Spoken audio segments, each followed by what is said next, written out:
सो money wise में आपका एक बार फिर से स्वागत है। तो अभी हमने लास्ट कुछ वीडियोस बनाए थे जिसमें हमने अपना M T F plus E T F strategy का रिटर्न्स दिखाया था। तो उस वीडियो में आप में से कुछ लोगों के कमेंट्स आए हैं कि एग्जैक्टली स्ट्रेटजी कौन सी यूज़ की है। सो हमने कौन सी स्ट्रेटजी यूज़ की है उसके ऊपर हम थोड़ी बात करते हैं। तो अगर आपने वो वीडियोज़ नहीं देखे हैं तो पहले जाकर उन वीडियोज़ को चेक कीजिए। लिंक आपको डिस्क्रिप्शन में मिल जाएगा। एंड ये जो शीट आप देख रहे हैं इसका लिंक भी आपको डिस्क्रिप्शन में दे दिया जाएगा। सो आप भी इस शीट को यूज़ कर सकते हैं, शीट को कॉपी करके यूज़ कीजिएगा। तो अब बात करते हैं कि एग्जैक्टली हमने क्या स्ट्रेटजी यूज़ की है और क्या हमने रूल्स फॉलो किए हैं इसके लिए। सो सबसे पहले हमारा सभी ईटीएफ की एक लिस्ट है जिसमें हमने अपने जितने भी ईटीएफ ट्रेड होते हैं हमारी एक्सचेंज पे उन सबको यहाँ पे लिस्ट किया है। एंड इस लिस्ट में से हमने टोटल 38 ईटीएफ चूज़ किए हैं। सो ये 38 ईटीएफ हमने चूज़ करने में कुछ बातों का ध्यान दिया है। एक तो ये कि इनका जो वॉल्यूम है वो थोड़ा हाई रहे, 50,000 से ज़्यादा वॉल्यूम रहना चाहिए। कुछ ईटीएफ हैं जिनका वॉल्यूम 50,000 से कम है, तो एवरेज वॉल्यूम 50,000 से ज़्यादा रखा है हमने।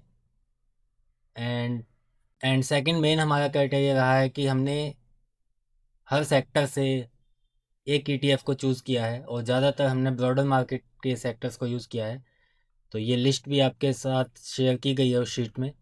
तो आप इन ईटीएफ्स को यूज़ कर सकते हैं, इनको कम कर सकते हैं, या और ईटीएफ आप ऐड करना चाहें तो उन्हें भी यूज़ कर सकते हैं अपने कंफर्ट के हिसाब से। आपको ऑल ईटीएफ लिस्ट में जाकर जस्ट ईटीएफ को कॉपी करना है।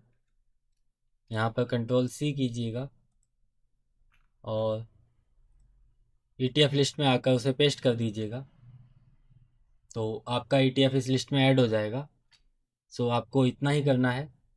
अब हम बात करते हैं कि हम बाइंग और सेलिंग के लिए क्या क्राइटेरिया यूज़ करते हैं इसमें। सो आप देख सकते हैं कि यहाँ पे 20 डीएमए के हिसाब से चेंज दिखाया जा रहा है आपको। तो जब भी कोई ईटीएफ नेगेटिव में जा रहा है तो वो यहाँ पे रेड दिखाई दे रहा है। तो ये हमारा डैशबोर्ड एरिया है। यहाँ पे आप देख रहे हैं कि ये जो लिस्ट है ये 20 डीएमए के अकॉर्डिंग सॉर्ट की गई है। तो जब भी कोई ईटीएफ 20 डीएमए से सबसे ज़्यादा गिरा हुआ है वो टॉप पर आ रहा है। एंड उसके बाद ये लिस्ट आगे बढ़ती जा रही है। तो यहाँ पर जब भी कोई ईटीएफ -2% जाएगा तो वो रेड कलर में आपको शो होगा और हम उसे सिंपली बाय करेंगे। बाइंग के लिए हमने यहाँ पर अपना मिनिमम अमाउंट डाला है। तो अगर आप 10,000 से बाय करना चाहते हैं तो आपको 3,000 रुपये पे करना है और बाकी मार्जिन उठाना है। हमारे वीडियो में हमने रिकमेंड किया था कि कम से कम 40 से 50,000 रुपये के साथ यूज़ करें।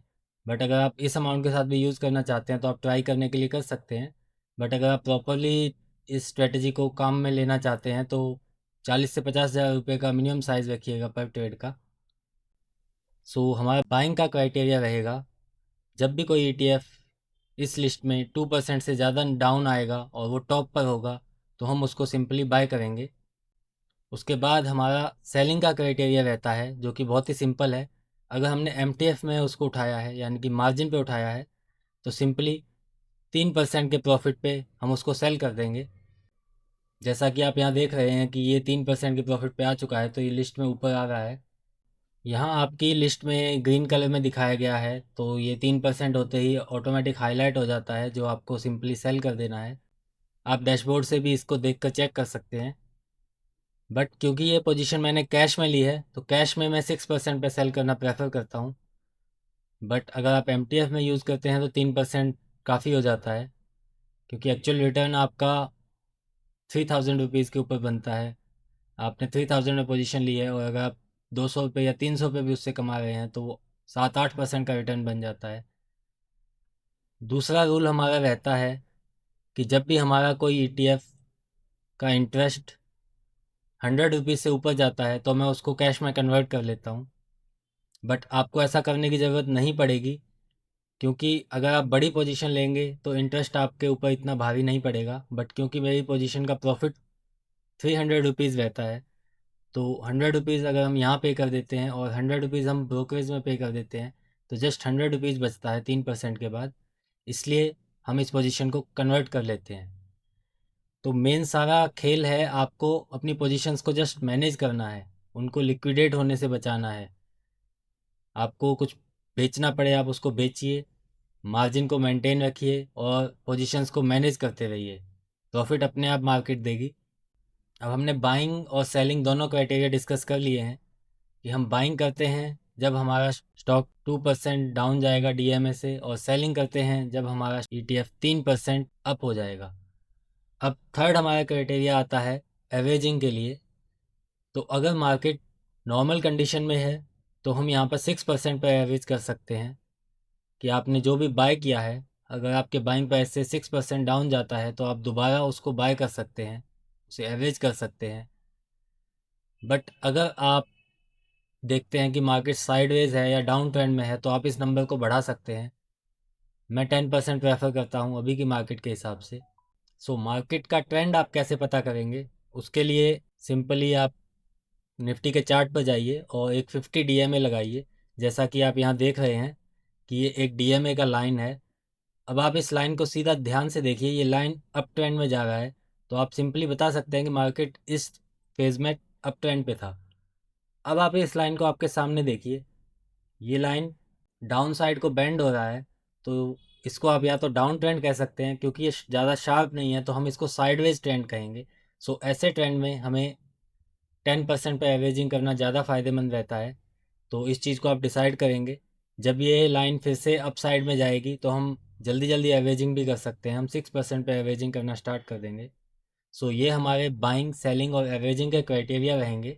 तो ये शीट अब आपके सामने है। इस शीट का लिंक भी हमने ऑलरेडी शेयर किया हुआ है आपके साथ।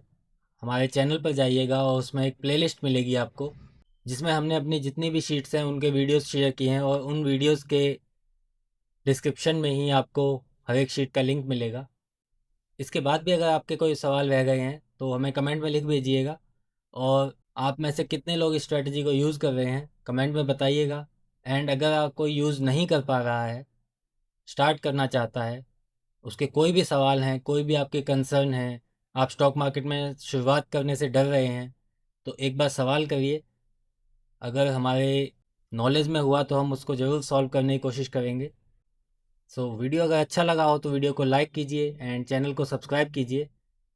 नेक्स्ट वीडियो हम लेकर आने वाले हैं जिसमें हम एसेट अलोकेशन के ऊपर बात करेंगे कि एसेट अलोकेशन कैसे कर सकते हैं और मैं किस तरह के रूल को फॉलो करता हूँ।